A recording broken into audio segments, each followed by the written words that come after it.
fleurs de nénuphar sont de véritables petits bijoux flottants.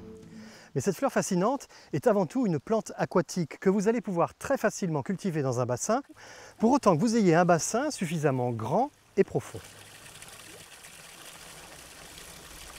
Car le nénuphar a besoin d'eau, beaucoup d'eau pour se développer. Les feuilles flottent à la surface de l'eau, reliées par une tige à la souche, qui elle se développe en profondeur. Lorsque les feuilles sont en quantité importante, comme ici, elles poussent les unes par-dessus les autres. Il faut dans ce cas-là ne pas hésiter à les supprimer.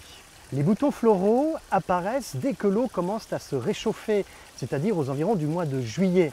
Ils vont donner des fleurs qui s'ouvrent le matin et se referment le soir.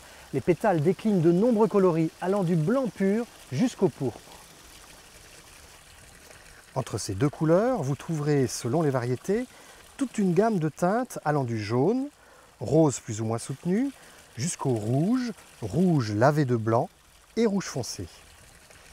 Côté plantation, les nénuphars demandent une profondeur d'eau de 40 cm à 1,20 m, selon les variétés. Pour la terre, utilisez une terre argileuse, lourde et compacte et surtout très pauvre. Un excès d'engrais favorise le développement des feuilles au détriment de la floraison. Côté entretien, coupez les feuilles jaunes en automne. Quant à la souche, laissez-la sur place. Elle hivernera sous l'eau et repoussera au printemps suivant.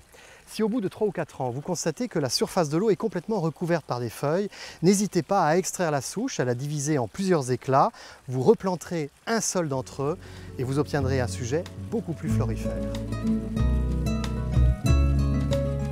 Allez, embarquez avec moi dans le monde fantastique des plantes aquatiques et succombez au charme exotique des nénuphars.